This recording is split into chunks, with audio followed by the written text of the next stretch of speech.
आप सबको करवा चौथ की हार्दिक शुभकामनाएं। कार्तिक मास की कृष्ण पक्ष की चतुर्थी को करवा चौथ का व्रत किया जाता है। यह स्त्रियों का मुख्य त्योहार है। सुहागिन स्त्रियां अपने पति की दीर्घायु के लिए यह व्रत करती हैं। एक साहूकार के साथ बेटे और एक बेटी थी। भाइयों के बहन लाड़ कोड़ में थी। भाई भोजन करते तो बहन के साथ लेकर करते। कार्तिक में जब करवा चौथ का व्रत आया तो बहन ने व्रत रखा। भाई जब भोजन करने बैठे तो बहन को बुलाया। बहन ने कहा, आज मेरा व्रत है, मैं चांद उगने पर भोजन करूंगी। भाइयों ने शाम को देखा कि हमने तो सुबह भोजन किया था, तब भी भूख खूब जोरों से लग आई है। यह तो सुबह की भूखी है, इसे तो और भी ज्यादा भूख लगी होगी। ऐसा विचार कर एक भाई ने दीपक जलाकर चलनी से ढककर उसका प्रकाश दिखा दिया। बहन ने अपनी भाभियों से कहा, चलो दर्शन करके अर्घ्य दे लो। भाभियों ने कहा, आप जाओ, हमारा चांद अभी नहीं उगा है। जब वह अकेली ही जाकर दर्शन कर अर्घ्य देकर भाइयों के साथ भोजन करने बैठ गई तो पहले ग्रास में सिवाल, दूसरे में बाल और तीसरे में ससुराल का बुलावा आया। आने वाले ने कहा, तुम्हारा कंवर साहब की तबीयत ज्यादा खराब है, जल्दी भेजो। तब उनकी माँ ने बुगचा कपड़ों का बंद थैला खोलकर उसे कपड़े पहनाने के लिए बुगचे में 3 बार हाथ दिया। तीनों ही बार सफेद वस्त्र हाथ में आया। उसकी माँ ने वही पहनाकर एक सोने का टका मोहर दिया। माँ ने समझाया, रास्ते में जो भी मिले उसके पाव पड़ना, जो तुम्हें सुहाग की आशीष दे उसी को सोने का टका देकर पल्ले के गांठ दे देना। रास्ते में जो भी मिला वह उसके पैरों में पड़ती गई। सबने भाई भावजों के सुख का ही आशीर्वाद दिया। चलते चलते जब उसकी ससुराल का दरवाजा आया तो दरवाजे में बढ़ते ही उसकी छोटी नंद खड़ी थी। वह उसके भी पैरों पड़ी तो नंद ने उसे आशीष दी, सीली हो, सपूती हो, 7 पूत की माँ हो, मेरे भाई का सुख देख।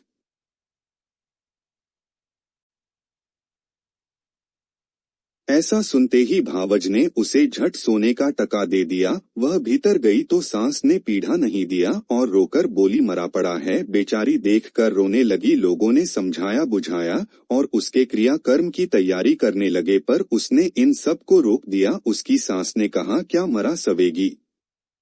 उसने कहा, हाँ, मैं मरा से लूंगी, आप कोई चिंता ना करें। उसकी जिद पर घर वालों ने एक अलग मकान में उसको रख दिया। बेचारी मरा सेने लगी। दासी आकर बासी सूखी रोटी दे जाती, उसी से अपना जीवन चलाती।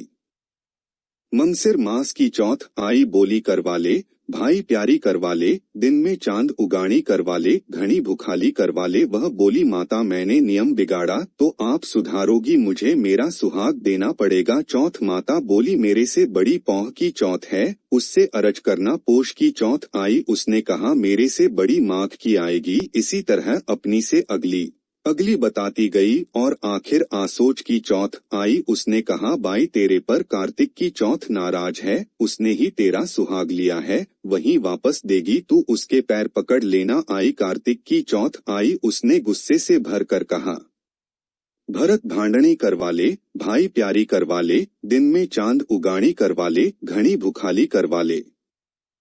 पर साहूकार की बेटी पैर पकड़कर बैठ गई। बोली, माता मेरी भूल हो गई, मैंने व्रत बिगाड़ा तो आप सुधारो। उसकी विनती देखकर चौथ माता को दया आ गई। वह खुश हो गई। आंखों में से काजल, नुओं में से मेहंदी, मांग में सिंदूर और टीका में से रोली निकालकर उसकी चिटली उंगली से छींटा दिया। साहूकार का लड़का तुरंत उठकर बैठ गया। बोला, खूब नींद आई। उसकी स्त्री बोली, ऐसा भी क्या सोना, मुझे तो 12 महीने हो गए। उसने सारी बात उसे बताई। साहूकार का बेटा बड़ा खुश हुआ। उसने कहा, चौथ माता का उत्सव करना चाहिए। उसकी स्त्री ने तुरंत इंतजाम किया, करवा लिया। कहानी सुनी, चूरमा किया। दोनों पति पत्नी भोजन कर चौपड़ पासे खेलने लगे। दासी आई बांसी टुकड़े लेकर, देखें तो दोनों चौपड़ पासे खेल रहे हैं। तुरंत वापस गई और उसकी सास से बोली, वे तो चौपड़ पासे खेल रहे हैं।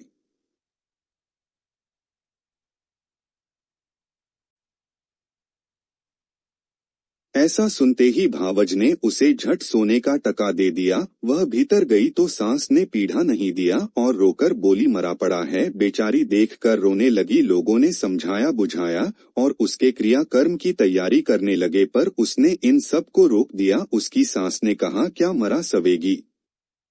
उसने कहा, हाँ मैं मरा से लूंगी, आप कोई चिंता ना करें। उसकी जिद पर घर वालों ने एक अलग मकान में उसको रख दिया। बेचारी मरा सेने लगी। दासी आकर बासी सूखी रोटी दे जाती, उसी से अपना जीवन चलाती। मंगसिर मास की चौथ आई, बोली करवा ले भाई प्यारी करवा ले, दिन में चांद उगाड़ी करवा ले, घनी भुखाली करवा ले। वह बोली, माता मैंने नियम बिगाड़ा तो आप सुधारोगी, मुझे मेरा सुहाग देना पड़ेगा। चौथ माता बोली, मेरे से बड़ी पौह की चौथ है, उससे अरज करना। पोष की चौथ आई, उसने कहा मेरे से बड़ी माघ की आएगी। इसी तरह अपनी से अगली बताती गई और आखिर आसोच की चौथ आई। उसने कहा, बाई तेरे पर कार्तिक की चौथ नाराज है, उसने ही तेरा सुहाग लिया है, वहीं वापस देगी तू, उसके पैर पकड़ लेना। आई कार्तिक की चौथ आई, उसने गुस्से से भर कर कहा, भरत भांडनी करवा ले, भाई प्यारी करवा ले, दिन में चांद उगाड़ी करवा ले, घनी भुखाली करवा ले। पर साहूकार की बेटी पैर पकड़कर बैठ गई। बोली, माता मेरी भूल हो गई, मैंने व्रत बिगाड़ा तो आप सुधारो। उसकी विनती देखकर चौथ माता को दया आ गई। वह खुश हो गई। आंखों में से काजल, नुओं में से मेहंदी, मांग में सिंदूर और टीका में से रोली निकालकर उसकी चिटली उंगली से छींटा दिया। साहूकार का लड़का तुरंत उठकर बैठ गया। बोला, खूब नींद आई। उसकी स्त्री बोली, ऐसा भी क्या सोना, मुझे तो 12 महीने हो गए। उसने सारी बात उसे बताई। साहूकार का बेटा बड़ा खुश हुआ। उसने कहा, चौथ माता का उत्सव करना चाहिए। उसकी स्त्री ने तुरंत इंतजाम किया करवा लिया। कहानी सुनी, चूरमा किया। दोनों पति पत्नी भोजन कर चौपड़ पासे खेलने लगे। दासी आई बांसी टुकड़े लेकर, देखें तो दोनों चौपड़ पासे खेल रहे हैं। तुरंत वापस गई और उसकी सास से बोली, वे तो चौपड़ पासे खेल रहे हैं।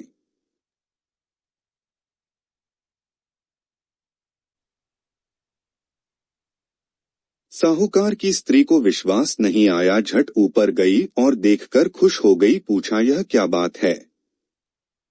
तब बहू ने सारी बात बताई। सास के पैरों पड़ी। घर में आनंद छा गया। सारी नगरी में यह ढिंढोरा पिटवा दिया गया कि पुरुष की स्त्री, बेटों की माँ, सब कोई 12 चौथ करना, 12 नहीं तो 4 तो अपने दीदो गोंडो आंख पैरों की शक्ति के लिए जरूर करें हैं। चौथ माता सबको सुहाग भाग देना। साहूकार की बेटी की तरह दुख मत देना।